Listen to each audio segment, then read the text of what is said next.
हमारा जो क्वेश्चन है वो ये है कि कांस्टेंट सीक्वेंस इंक्रीजिंग होती है या डिक्रीजिंग मोनोटोन होती है या नहीं होती है। तो मैंने आपको बताया एक वर्ड होता है मोनोटोन, एक होता है strictly monotone. I but many students are here who don't know English. Then what's the solution? Solution is this कि I have to speak each and every line in Hindi and English both. Okay. So I have two type of words. One is monotone, second is strictly monotone.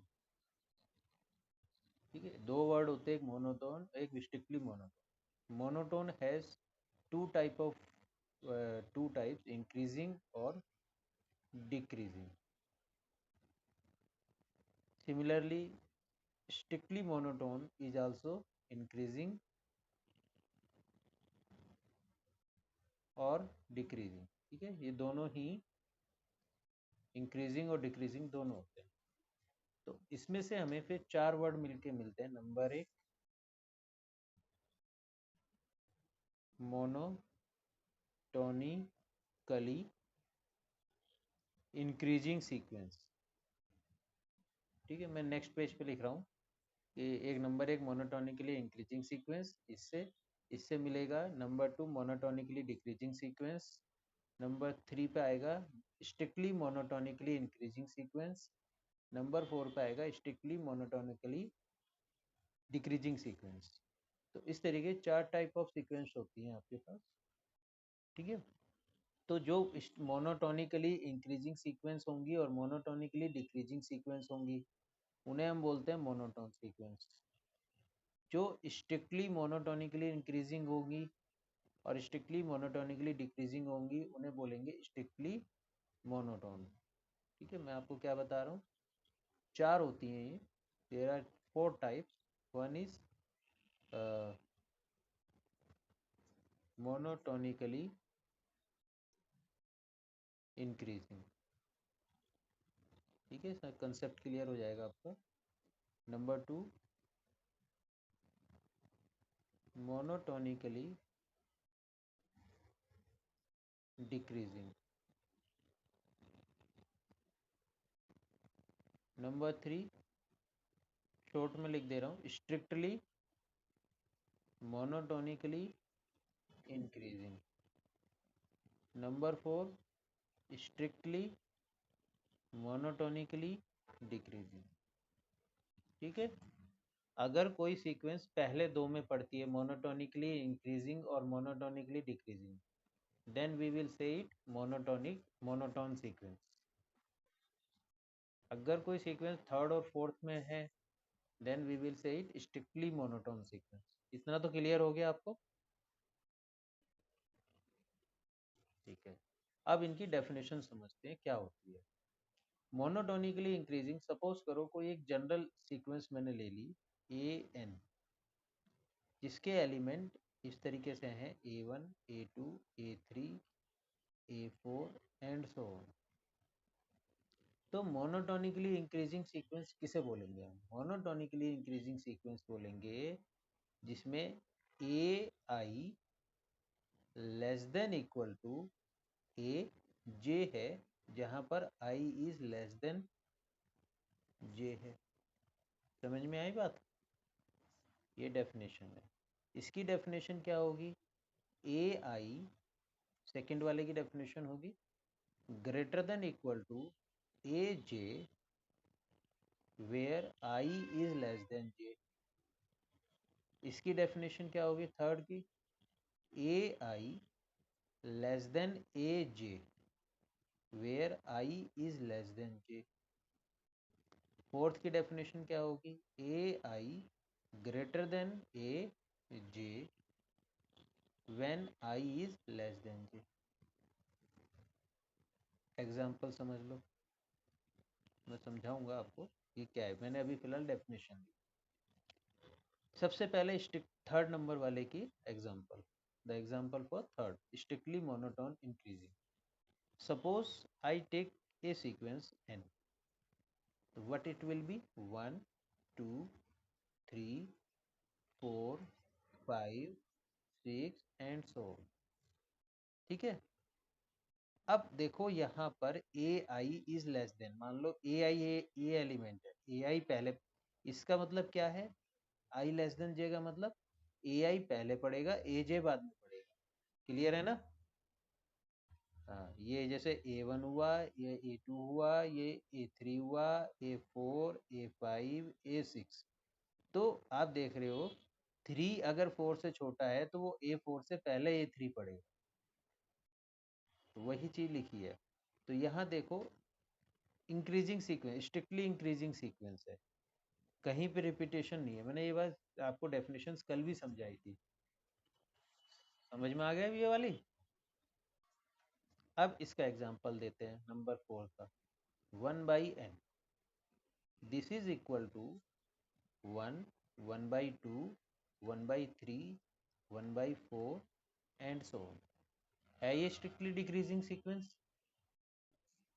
कोई doubt किसी को भी यहाँ तक?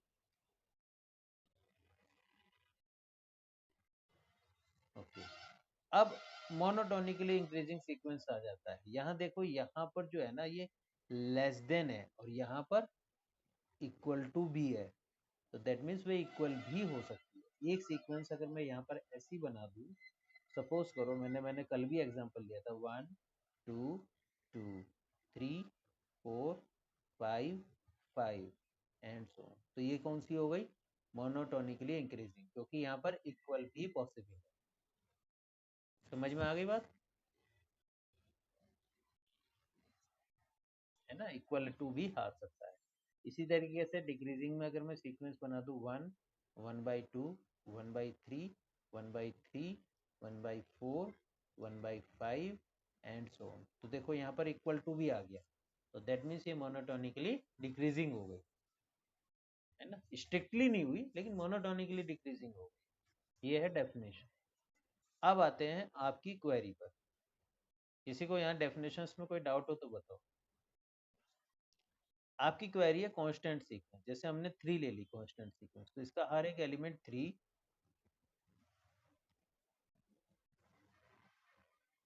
3 3 3 and so on होगा। अब आप देखो, क्या ये सीक्वेंस 1 में पढ़ रही है, 2 में पढ़ रही है, 3 में या 4 में? किसकी डेफिनेशन ये सेटिस्फाई कर? वेरी गुड, ये 1 और 2 दोनों की डेफिनेशन सेटिस्फाई कर रही है, यानी कि ये सीक्वेंस मोनोटोनिकली इंक्रीजिंग भी है और मोनोटोनिकली डिक्रीजिंग भी है। तो एक सीक्वेंस जो मोनोटोनिकली इंक्रीजिंग और साथ साथ मोनोटोनिकली डिक्रीजिंग होती है, we say that sequence as monotone sequence. Clear now? The concept is clear to you? Okay. किसी और का कोई और डाउट है?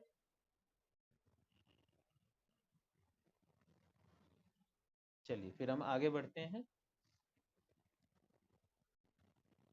हाँ, कल आपकी क्लास जो होगी शार्प 11 o'clock स्टार्ट हो जाएगी, ठीक है? 11 o'clock। कोई डाउट तो नहीं किसी को इसमें? ठीक है, कल सैटरडे में 11 o'clock आपकी क्लास होगी।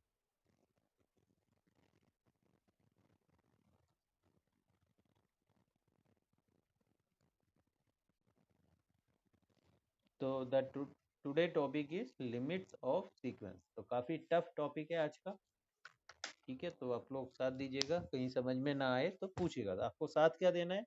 सिर्फ इतना देना है कि अगर आपको कहीं कुछ समझ में नहीं आता है, देन आस्क द क्वेश्चन, आप क्वेश्चन पूछें, क्योंकि मैथमेटिक्स में जितने ज्यादा क्वेश्चन पूछोगे उतना ज्यादा आपको समझ में आएगा।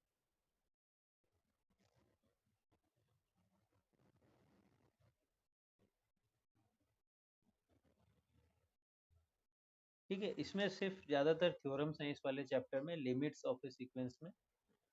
तो थ्योरम क्या कहती है कि if an is a convergent sequence with an greater than equal to 0, then limit of an will be greater than equal to 0. First of all, try to understand what the theorem is saying. Theorem is saying if we have a sequence such that every term of the sequence is greater than 0, means sequence की हर एक term a n greater than 0 positive हो, then limit n tends to infinitive an will also be greater than 0। समझ में आ गया theorem क्या कहना चाह रही है, बताइए। देखो अच्छा, ये समझो आपका जो होता है ये होता है ना, limit n tends to infinitive A N is equal to l, ये तो समझ में आ गया, ठीक है। ए एन क्या है, सीक्वेंस। वो कह रहा है कि ए एन सीक्वेंस का अगर हर एक टर्म ग्रेटर देन 0 है, this is given to you, then l will be greater than 0। आप समझ में आ गया, ठीक है।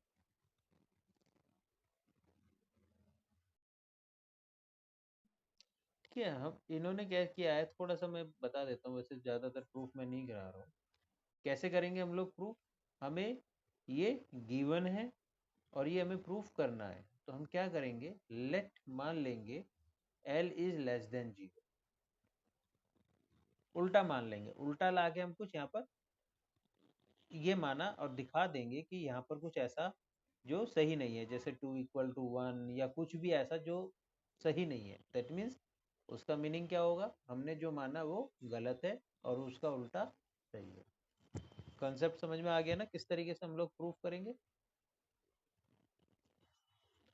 अब now same thing way we have written here, L is equal to limit n tends to infinity an, if possible let L is less than 0। क्या किया हमने, हमने किया, हमने मान लिया let l is less than 0, that means minus l is greater than 0, ठीक है। ये हमें दे दिया, minus l is greater than 0 हो गया। तो अब उसने क्या कहा है कि limit n tends to infinitive A N is equal to l, that means a n l पे कन्वर्ज हो रही है, यानी कि for epsilon greater than 0 there exists n not belongs to natural number such that a n minus l is less than epsilon whenever n is greater than equal to n2 n। तो हमने इसको क्या लिख देना है, a n minus l is less than epsilon is greater than minus epsilon, यानी a n is greater than l minus epsilon और ये l plus epsilon, that means हमें इसे क्या लिख देना है, l minus epsilon is less than a n. Epsilon vary करता है, हम मान लेते हैं let epsilon is equal to minus l, वो इसमें सब्सटीट्यूट कर देते हैं, तो यहाँ क्या आ जाता है 2l is less than a n. L क्या है बताओ, पॉजिटिव नेगेटिव, यहाँ आपने माना हुआ है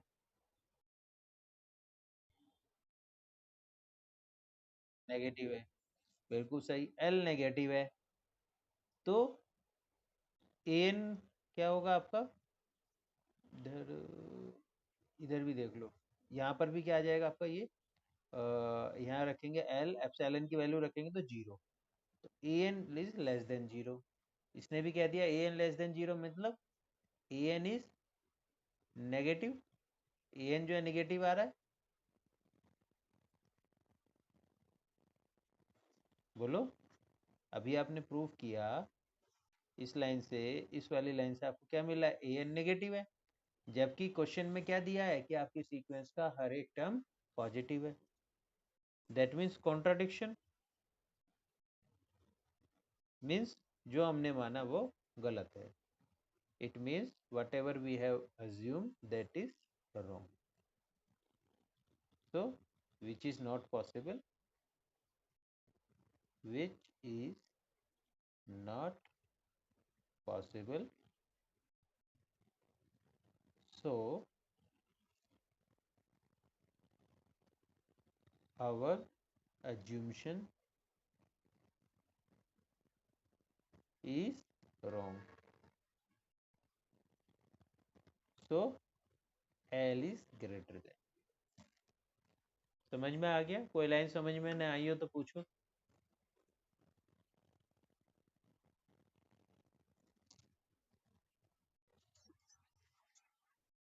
क्या बताओ?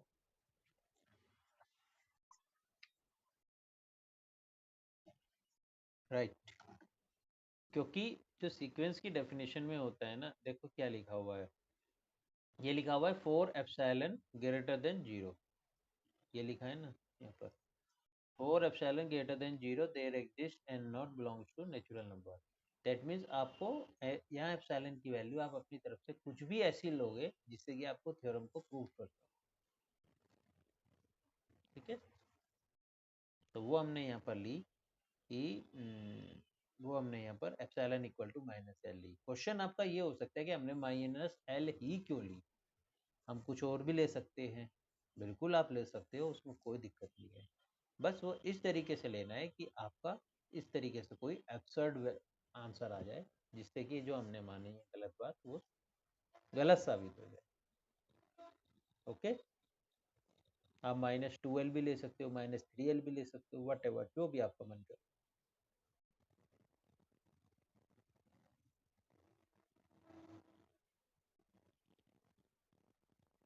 चलें आगे।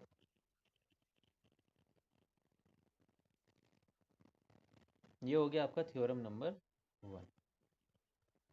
तो इसी तरह से है, अब जैसे ये वाली सीक्वेंस है 1/n³ + 1, ठीक है, इज ए कन्वर्जेंट सीक्वेंस, और इसके सारे के सारे टर्म्स जो हैं वो पॉजिटिव हैं,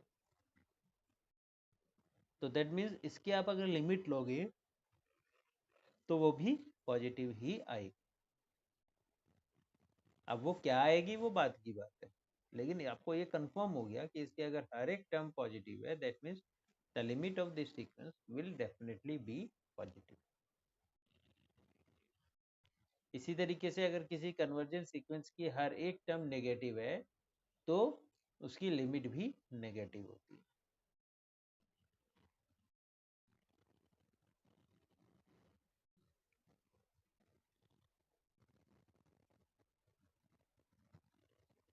इस एग्जाम्पल में क्या दिया है, इस एग्जाम्पल में ये बोला है कि अगर कोई दो सीक्वेंस है हमारे पास, जैसे ए एन है, ए एन मतलब A1 A2 A3 and so on, b n है, बी एन मतलब B1 B2 B3 and so on, और आपको ये दिया है कि A1 is less then B1, A2 is less then B2, A3 is less then B3 and so on. इसको एक लाइन में अगर लिखना चाहे तो कैसे लिख सकते हैं, A N less than B N, ठीक है, फॉर ऑल एन ऐसे लिख सकते हैं।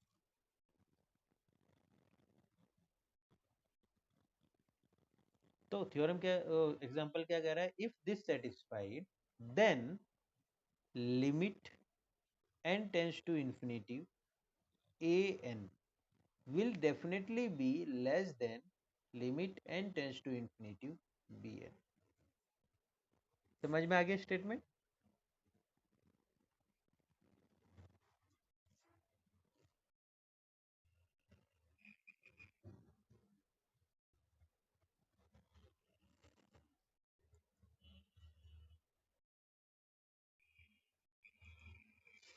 ठीक है, यही सब यहाँ पर है, ये लेस देन इक्वल, मैंने लेस देन लिया, इन्होंने लेस देन इक्वल टू ले लिया।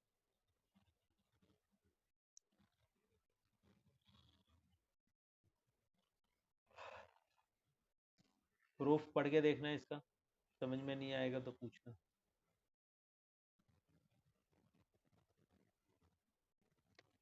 सीज थ्योरम, सीज थ्योरम क्या कहती है,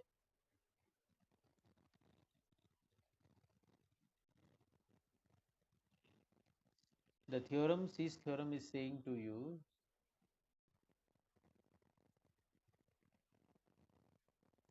it is saying suppose we have three sequence an bn cn, if we have three type of sequence,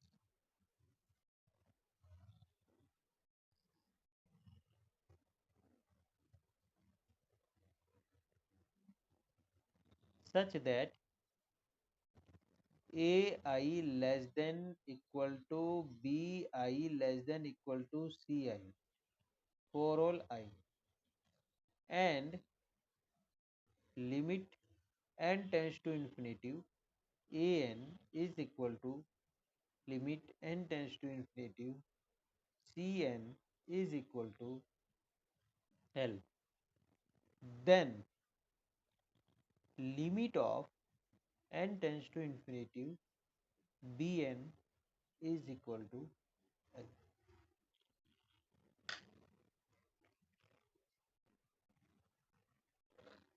पढ़ के देखो इस स्टेटमेंट को, इस थ्योरम के, कोई डाउट है तो पूछो।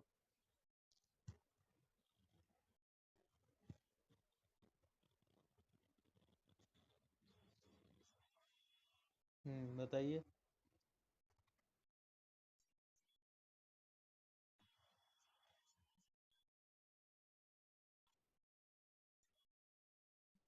राइट। जी। क्यों कर दी? तो लेस देन इक्वल टू है वर्ड। अब देखो, हमने इक्वल टू कर दी, लेकिन इक्वल टू करने के बाद भी आपका जो क्वेश्चन है मेन वो ये है कि अगर हम इस थ्योरम को फॉलो करते हैं तो जो पिछला स्टेटमेंट है वो फॉल्स हो जाता है। यही तो क्वेश्चन है। ऐसा नहीं है, आप गलत एज्यूम कर रहे हो। देखो यहाँ पर आपका है A I less than equal to B I, मैंने फिर लिखा है then limit n tends to infinitive A N is equal to limit n tends to infinity C N. ठीक है, वहाँ क्या लिखा था? वहाँ लिखा था A I less than equal to B I, then limit n tends to infinitive A N less than equal to limit n tends to infinity B N. तो क्या, ये बताओ, इसमें इक्वल टू का साइन नहीं लग रहा है? तो दैट मीन्स ये पॉसिबिलिटी तो एग्जिस्ट करती है। अब क्वेश्चन ये आता है कि ये लेस देन वाला साइन चला क्यों गया? क्योंकि इसे वो एक दूसरा नाम भी है, सैंडविच थ्योरम भी बोलते हैं इसको, क्योंकि यहाँ पर एक और कंडीशन लग गई सी आई वाई, इस वजह से। ठीक है, इसलिए एग्जाम्पल से समझाते हैं आपको। जैसे इसमें दिया होगा कोई एग्जाम्पल, वही हम लेते हैं।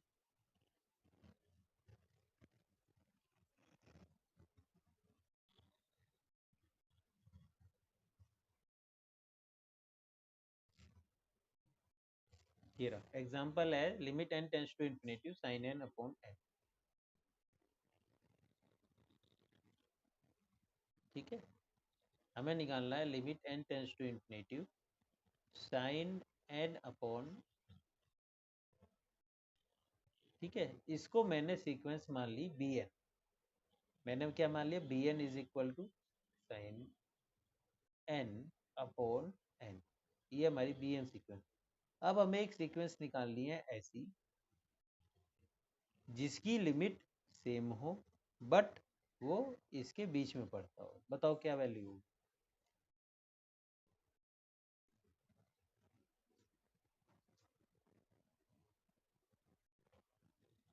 मैंने आपसे क्या पूछा है? मैंने पूछा है कि एक नंबर है 5, आपको एक ऐसा नंबर बताना है जो 5 से छोटा हो और 5 से बड़ा हो। 5 से छोटा 4 वो यहाँ लिख देंगे, 5 से बड़ा लिखेंगे 6 वो यहाँ लिख देंगे।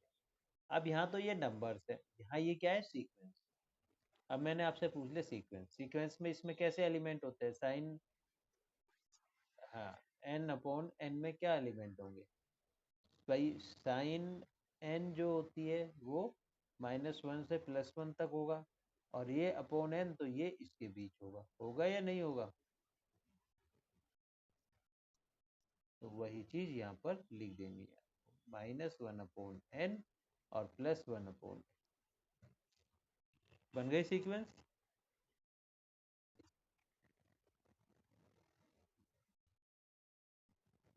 ये आपका ए एन हो गया, ये आपका बी एन हो गया, ये आपका सी एन।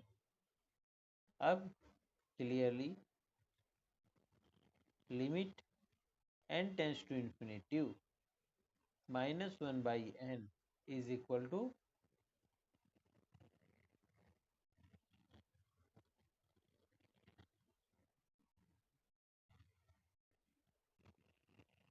बताओ। हाँ, एन की जगह इन्फिनेटिव रख दो ना, इसकी लिमिट निकाल रहा हूँ। क्या आएगा यहाँ पर? 1/इन्फिनेटिव क्या होता है? जीरो। हाँ राइट। तो ये हो जाएगा जीरो। और यही किसकी होगी? Limit n tends to infinitive 1/n की भी यही वैल्यू होगी। तो इसकी लिमिट भी जीरो है, इसकी लिमिट भी जीरो है, तो हम कह सकते हैं बाई सीज theorem, limit n tends to infinitive sine n upon n equal to zero. Doubt पूछो इसका।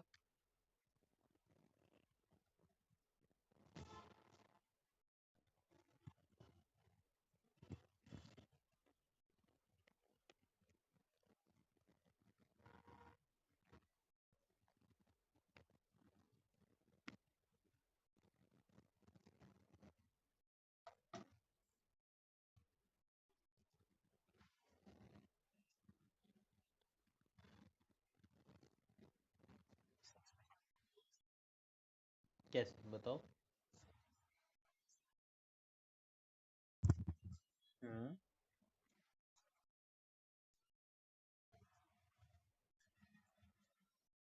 हम्म।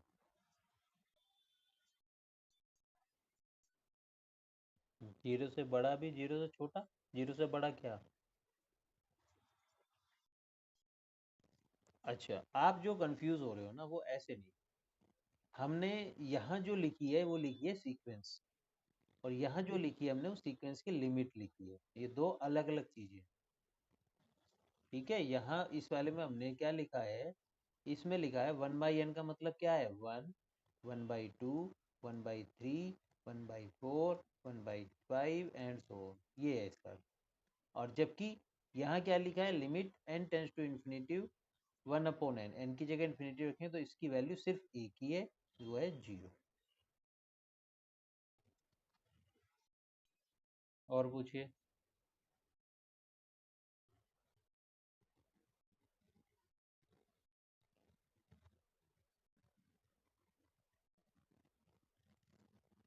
चलिए आगे बढ़ते हैं।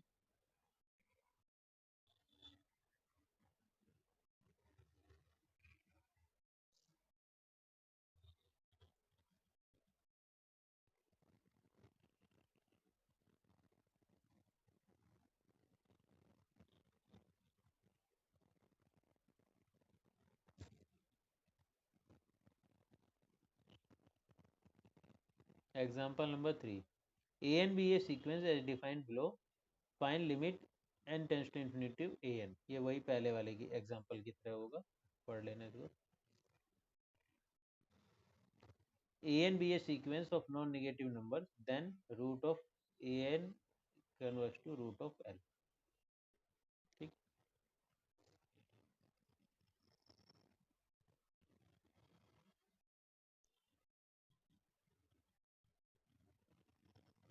देखो ये भी उसी तरीके से है, सीज थ्योरम से भी।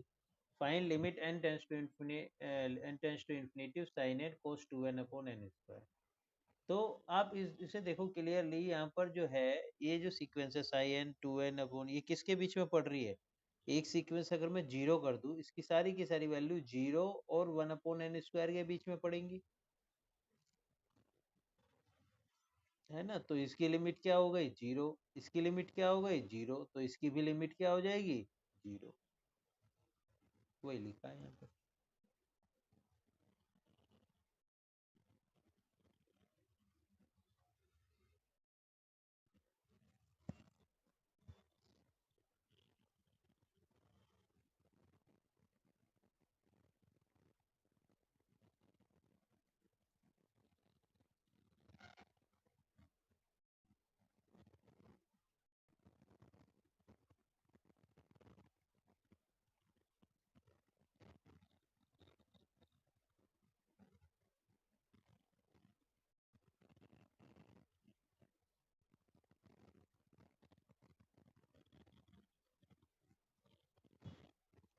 show that limit n tends to infinity 2 to the power 1 by n is equal to 1। ठीक है, ये सब एक बार पढ़ के देख लेना, इन्हें कोई डाउट होगा तब पूछना। अब मोनोटोन कन्वर्जेंट सीक्वेंस, मोनोटोनी का क्या फायदा होता है, हम क्यों पढ़ते हैं? देखो ये लिख रहा theorem, every monotone bounded sequence is convergent, every monotone bounded sequence is convergent.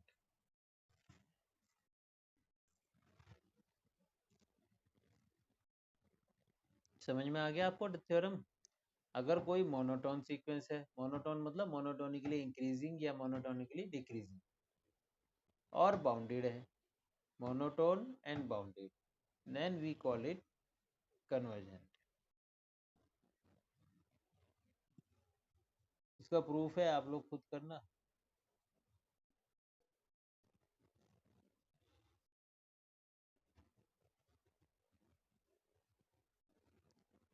Example, show that the sequence this is convergent, what is the limit? तो कन्वर्जेंट इसे हमें दिखाना है, कन्वर्जेंट दिखाने के लिए हम लोग क्या करेंगे, इसको काफी बड़ा दे दिया है, छोटे से, रुको मैं बना के दिखाता हूँ आपको। हाँ, every monotone and bounded sequence is convergent.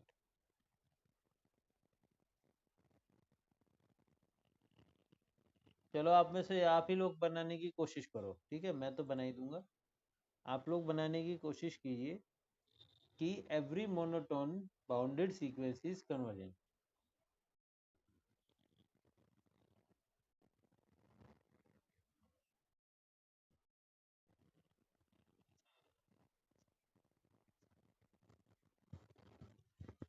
बताओ कोई एग्जांपल बताओ मुझे इसका।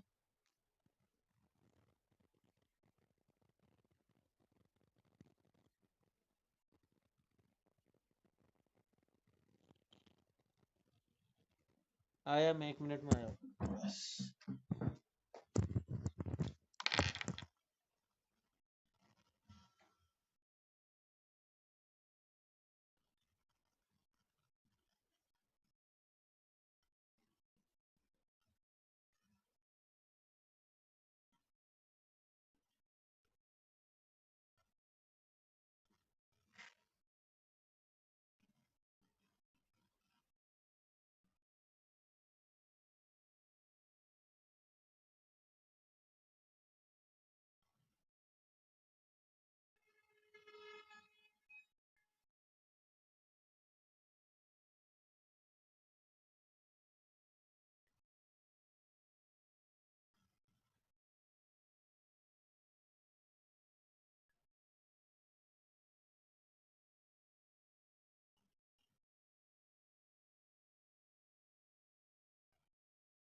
जी बताइए, कोई एग्जांपल समझ में आया?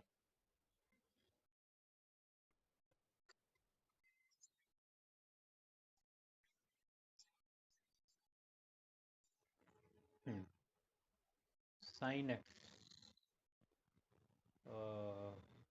देखो मोनोटोन है या नहीं है? नहीं, वो मोनोटोन तो नहीं है ना, ये बताओ, बताओ क्यों नहीं है वो मोनोटोन, सोच के बताओ। मोनोटोन नहीं है कहने का मतलब क्या, मोनोटोनिकली इंक्रीजिंग नहीं है, मोनोटोनिकली डिक्रीजिंग। अब बताओ वो मोनोटोनिकली इंक्रीजिंग और डिक्रीजिंग क्यों नहीं?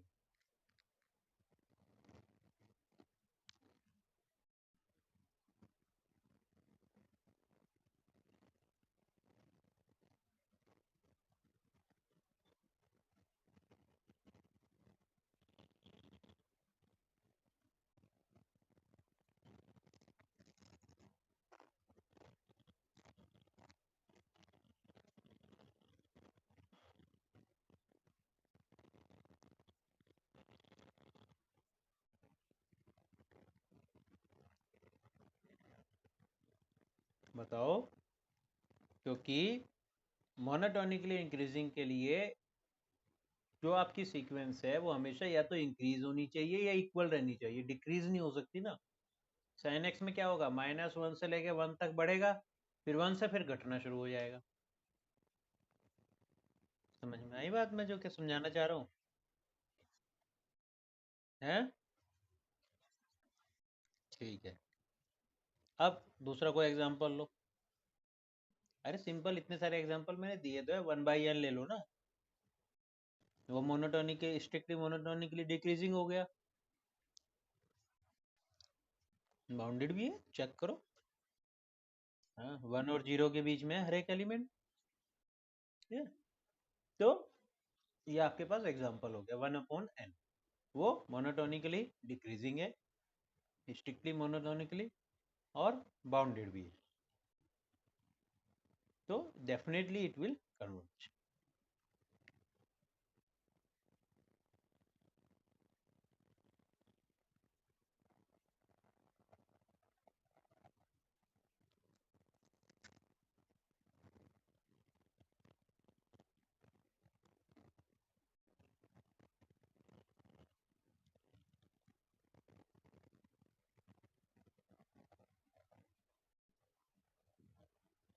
बिल्कुल इसी तरीके से ये वाला एग्जांपल है। तो पहले आप इसे क्या प्रूव करोगे, मोनोटोन और बाउंडेड, एंड देन लिमिट निकालोगे।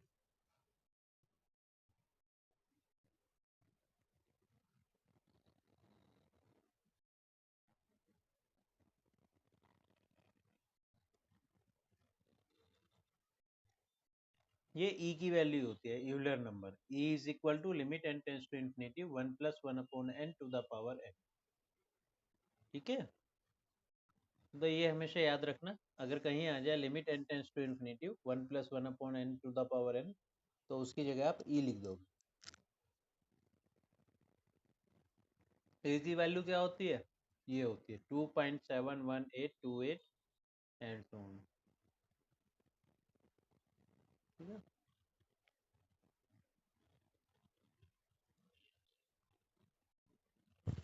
ये एक इरेशनल नंबर है।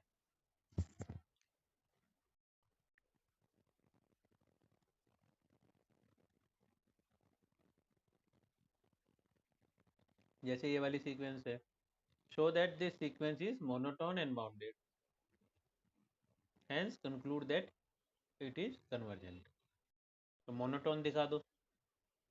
मोनोटोन दिखाने का मतलब an+1 माइनस an या तो लेस देन 0 आएगा या ग्रेटर देन 0 आएगा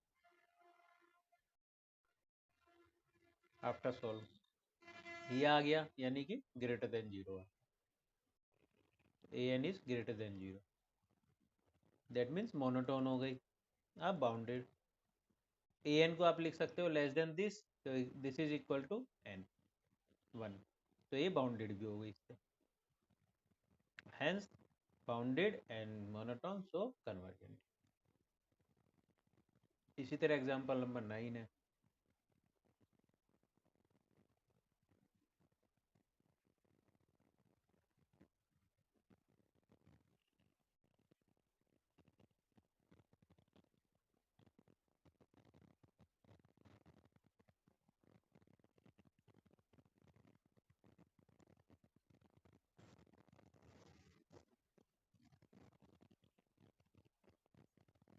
नेक्स्ट है आपके पास Cauchy first theorem on limit. ठीक है, Cauchy first theorem on limit, देखते हैं क्या है। ये है सीक्वेंस an कन्वर्स करती है l पर, then the sequence an plus a2 plus dot dot dot plus an upon n will also definitely converge to l।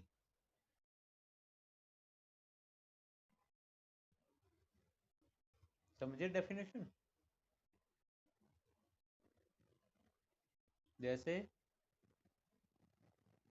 Example अगर हम देखें,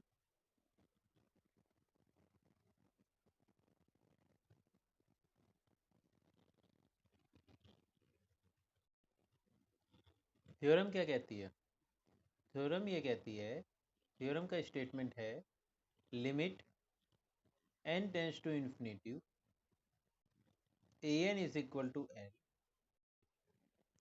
then limit n tends to infinity a1 plus a2 plus an upon n is equal to l।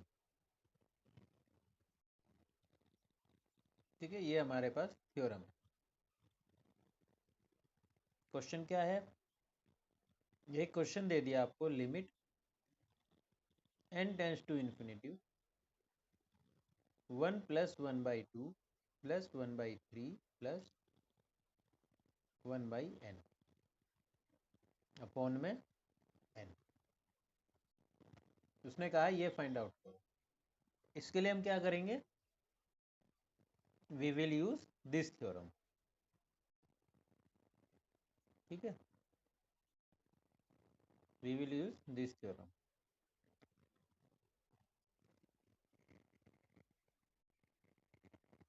इस theorem को compare करके बताओ मुझे यहाँ पर an की वैल्यू क्या है क्वेश्चन में। Very good, 1/। ठीक है, तो थ्योरम क्या कह रही है कि ये इसकी जो लिमिट होगी वो इसकी लिमिट के बराबर होगी। तो हमें किसकी लिमिट निकालनी है, अब सिर्फ limit n tends to infinity an निकालना, यानी कि limit n tends to infinity 1/n निकालना। और limit n tends to infinity 1/n, what is the value of this.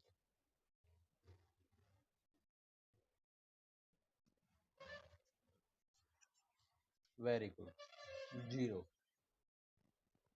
0।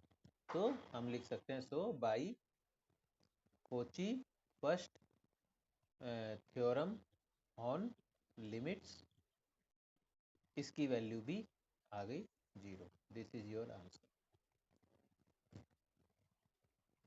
यही यहाँ पर लिखा है, ये देखो an is equal to n to the मैंने सही लिखा ना, नहीं इन्होंने पावर आ गया, इनकी डेफिनेशन थोड़ी अलग हो गई, क्वेश्चन इनका अलग हो गया। ठीक है ना, हमारे में तो क्या है, तो कहाँ गया, 1 प्लस 1/2 प्लस 1/3 ये ले दिया। उन्होंने क्या ले दिया है, उन्होंने पावर में ये भी ले दिया, तो वो उससे कोई फर्क नहीं पड़ता। तो हमारा आंसर आ गया उसी हिसाब से, इनका उसी हिसाब से आएगा। an is equal to n to the power 1/n, और इसकी वैल्यू क्या होती है, लिमिट 1। तो जब इसकी 1 है तो इस पूरे की भी हो गई 1।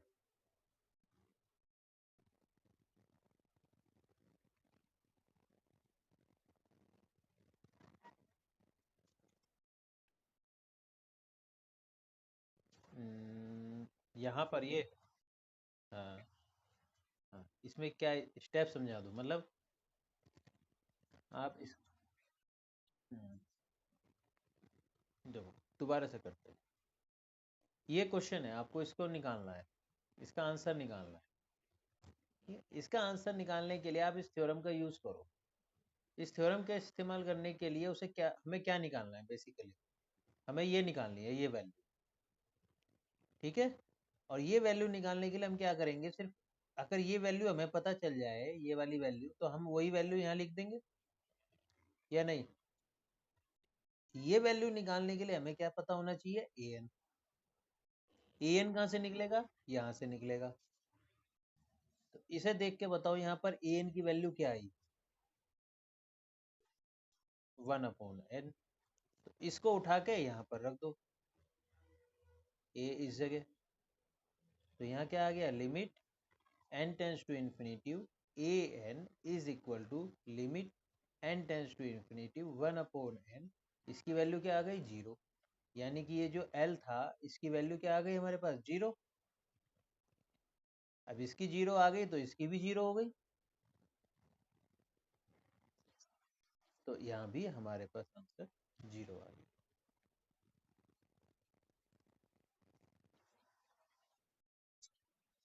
हम्म,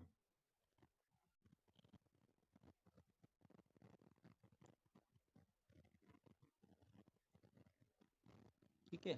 आगे बढ़ते हैं। सिमिलरली ये वाला क्वेश्चन हो जाएगा आपका, ठीक है, जब करने बैठोगे सेम कंसेप्ट है।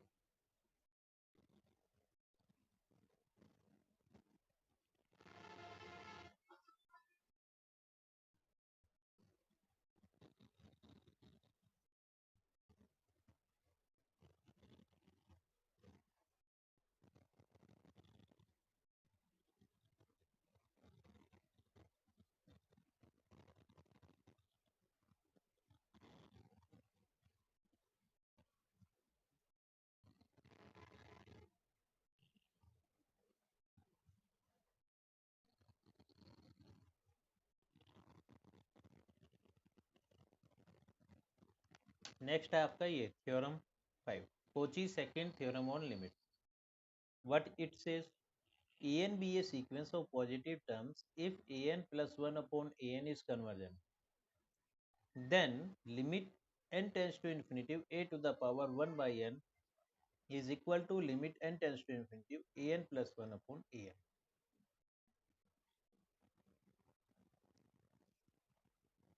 ठीक है, देखो इसका एग्जांपल क्या होगा, ये इसका एग्जांपल है।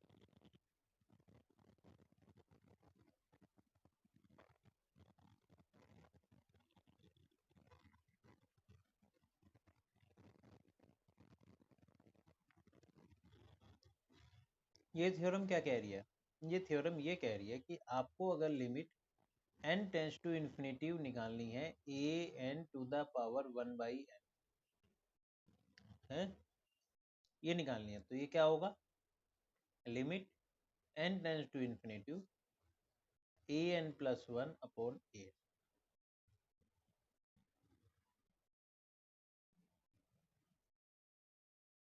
ठीक है, ये डेफिनेशन है, ये थ्योरम है।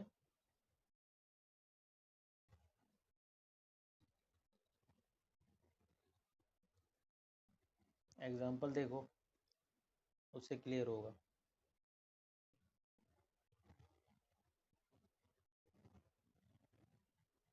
ये है, उसने कहा find the limit of this n upon n plus 1 n plus 2 2n तक। उसने कहा find limit n tends to infinity n upon n plus 1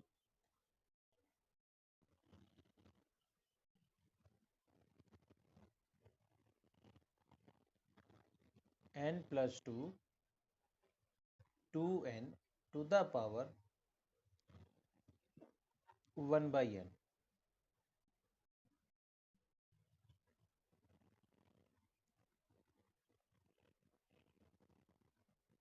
ठीक है, समझ में आ गया, ये आपको फाइंड आउट करना है। अब भाई आप ही बताओगे, देखो आप ही करोगे खुद ही फाइंड आउट। अब आप मुझे यहाँ पर an बताओ क्या होगा।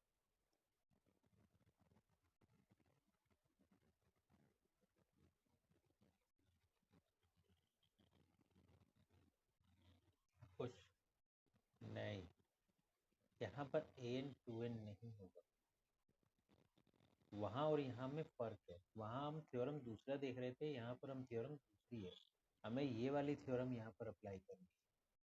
यहाँ पर हमें इसको ऐसा बनाना होगा, an इस प्रकार से लेना होगा कि पावर में 1 बाई एन भी आए। कैसे, इसको मैं कैसे लिख सकता हूँ, limit n tends to infinity n to the power n n plus 1 n plus 2 2n और पूरे की पावर 1 बाई n। बात तो एक ही है। ठीक है, तो अब मुझे बताओ, अगर इस वाले पोर्शन को इस वाले पोर्शन को आप इससे कंपेयर करोगे इससे, तो an की वैल्यू क्या निकल के आएगी बताओ।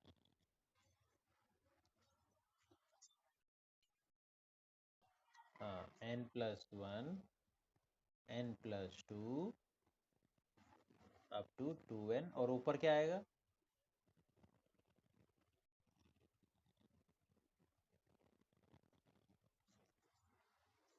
ऊपर क्या आएगा? न्यूमरेटर में क्या आएगा? en प्लस ना, फिर से चेक करो भाई। मैंने आपसे क्या कहा, इसको कंपेयर करो ना। यहाँ देखो, यहाँ पर limit n tends to infinity लिखा है इस जगह, यहाँ भी limit n tends to infinity लिखा है।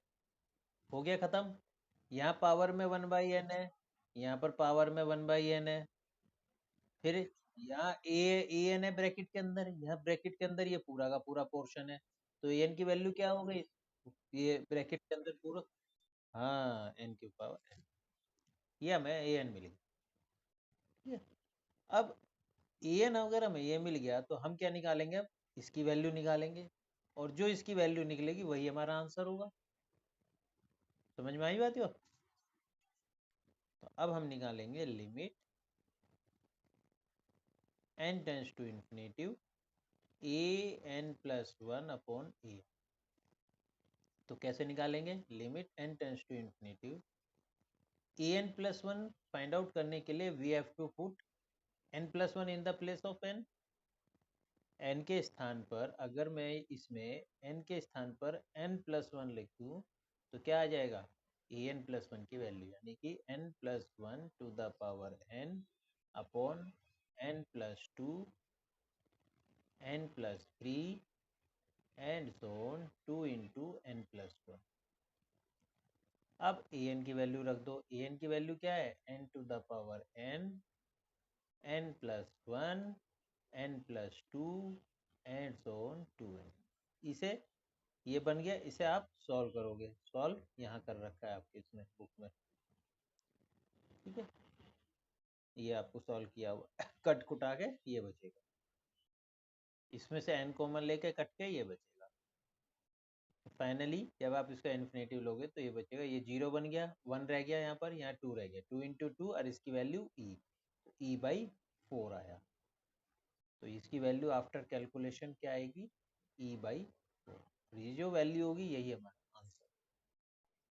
डाउट पूछो।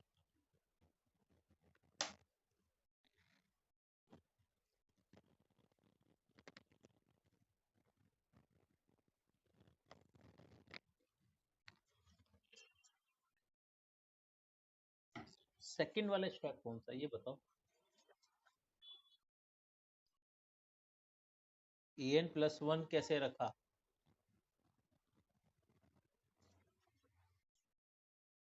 वैल्यू e बाई 4 कैसे आई?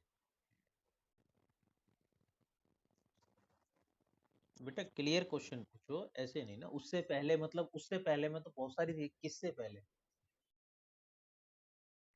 हाँ वही ना, प्रॉपर क्वेश्चन पूछो।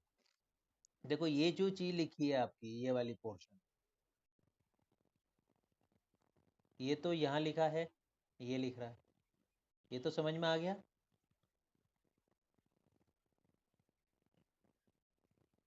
ये तो एज इट इज लिखा हुआ है ना यहाँ पर इस वाले पे। बताओ। अब n plus one to the power n plus one, इसको हमने लिख दिया। इसको हम कैसे लिख सकते हैं? n plus one into n plus one to the power n। लिख, तो वही लिखा है, n plus one into n plus one to the power n, और n to the power n ये आ गया। अब n plus two n plus three यहाँ भी है, n plus two n plus three यहाँ भी है, तो इससे ये कट गया। ऊपर यहाँ क्या बच गया? n प्लस वन, और नीचे यहाँ क्या बच गया? 2 into two n plus one. भाई 2n तक तो यहाँ भी है, तो उससे यहाँ पर बच गया 2 into two n plus. Clear? अब यहाँ से इसमें से n कॉमन ले दिया, इसमें से n कॉमन ले दिया, तो बचा 1 + 1/n, 2 + 1/n। उसके बाद इसमें लिमिट लगा दी n टेंस टू इन्फिनिटी। इस तरीके से ये e/4 आपका आ गया। क्लियर? तो ये हमारा आंसर हो गया। ये हमारा आंसर किसका आया? ये हमारा आंसर आया इसका। और जब ये इसका आंसर आया तो ये इसका भी आंसर हो गया, और इसका आंसर हो गया तो दैट मीन्स इसका भी आंसर हो गया। इसका आंसर आ गया हमारे पास e/4। बेटा क्वेश्चन तो फिर आप ही को पूछने पड़ेंगे, सिर्फ एक ही बच्चा पूछ रहा है, बाकी बच्चे पूछ ही नहीं रहे, तो मैं कैसे आपको ज़्यादा। मैं देखता ये मैथमेटिक्स, ठीक है, ऊपर से रियल एनालिसिस, ऊपर से आप क्वेश्चन नहीं पूछोगे तो कैसे काम चलेगा? ठीक है, मैं अपनी तरफ से कोशिश कर रहा हूँ कि आपको समझ में आ जाए। नहीं, questions you have to ask. तो बस सारे एग्जांपल्स इसी तरीके से होते चले जाएंगे। थोड़े टफ हैं, थोड़े आजकल। तो आज यहीं तक रोकते हैं, कल सैटरडे है, कल 11 o'clock आपकी क्लास होगी। आप सभी लोग याद रखिएगा, शार्प 11 o'clock में शुरू कर दो। ओके,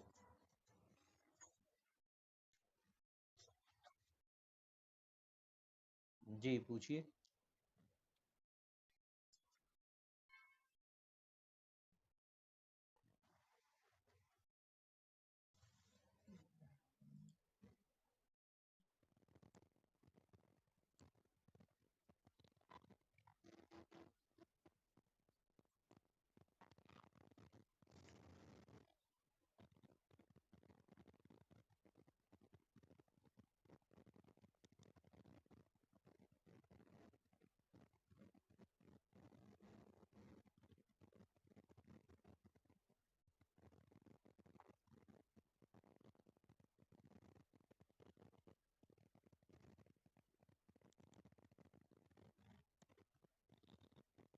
आप क्लास के स्टार्टिंग में पूछ सकते हो, है ना, कभी भी ऐसे हो तो पहले डाउट्स पूछा करो जब मैं बोलता हूँ, फिर उसके बाद आगे बढ़ा करो। कोई बात नहीं, लगने दो टाइम। टाइम तो अभी भी लगेगा, जितना अब लगेगा उतना ही तब लगेगा। हाँ बताइए, question number, example number. Example number 1 का सेकंड। एग्जाम्पल 4।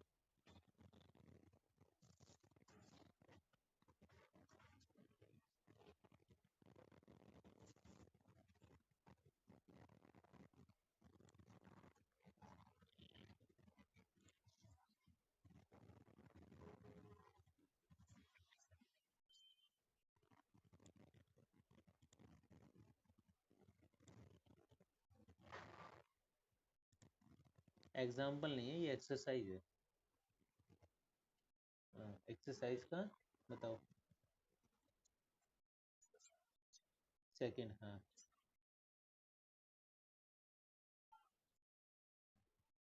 अच्छा, आपने क्या निकाला?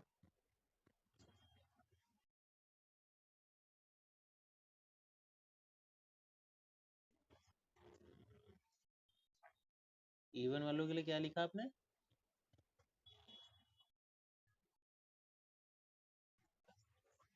n-2 + 1, यानी कि n-1 हो गया।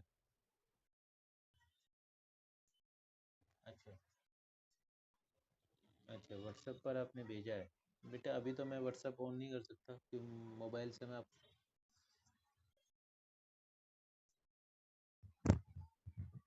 हाँ, an।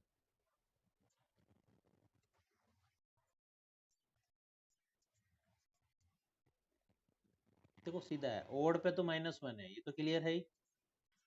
सेकंड पोजीशन पे 1 है, फोर्थ पोजीशन पे 2 है। ठीक है, जब n = आप 2 रखोगे, that it will comes to you a2 = 1, a4 = 2, और a6 = 3। तो आपने क्या बनाया है इसका? अब एक बार और बताओ। हाफ कैसे हो जाएगा?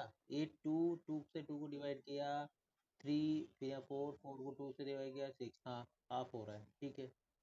और इसके अलावा एक सेकेंड, आपका बनेगा two four six eight, eight पे फोर हो जाएगा, हाँ ठीक है, हाफ हो जाएगा, हाफ वाला ही सही है, और कुछ होगा ही नहीं। और आप बताओ।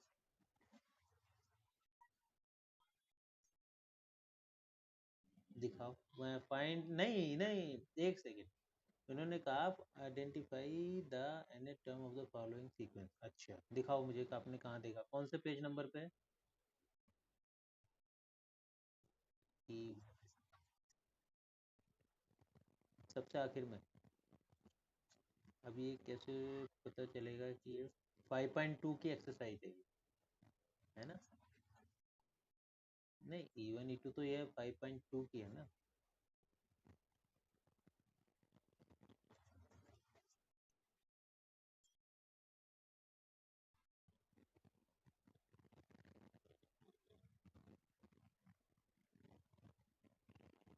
157।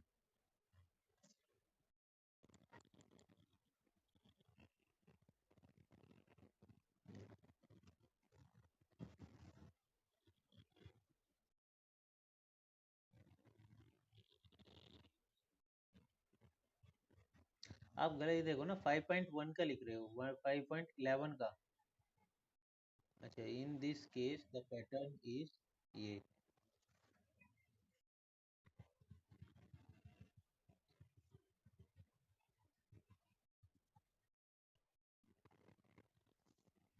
गलत लिखा है बेटा।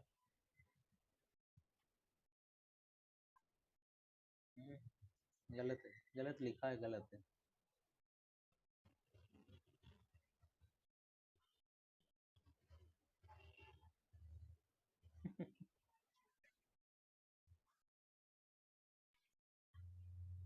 ठीक है बेटा।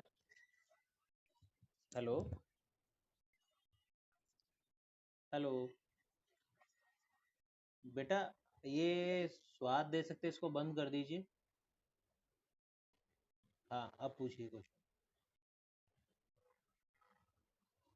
हो गया आपका? हाँ, बताओ।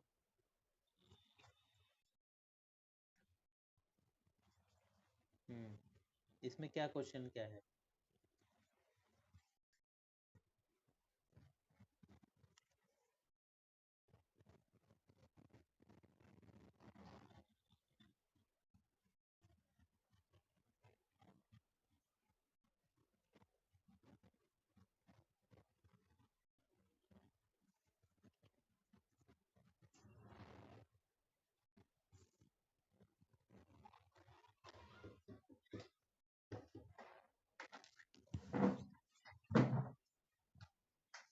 एक सेकेंड।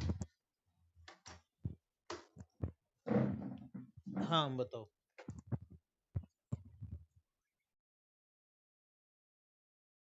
अच्छा। अच्छा, 5 टर्म्स निकालनी है, एक बार और बोलो क्या है? 10 to the power n upon factorial, ठीक है। तो आप n इक्वल टू 1 रखोगे तो 10/1 10 हो गया। फिर 2 रखोगे तो 10 स्क्वायर अपॉन फैक्टोरियल 2, यानी 100/2 इज इक्वल टू 50 हो गया। फिर n इक्वल टू 3 रखोगे तो 1000 अपॉन 1000/6 हो गया ना। हाँ, ठीक है, 500/3। तो आगे कहाँ, आगे वाले में डाउट है? अच्छा, तो आप उसे कैलकुलेट करके देखना पड़ेगा। रुको, उसमें ये तो ऐसे,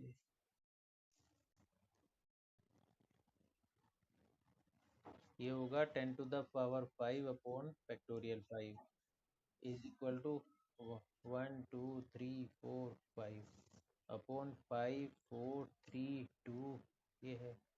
तो ये इससे तो एक जीरो कट गई, और फोर से ऐसे कर दो।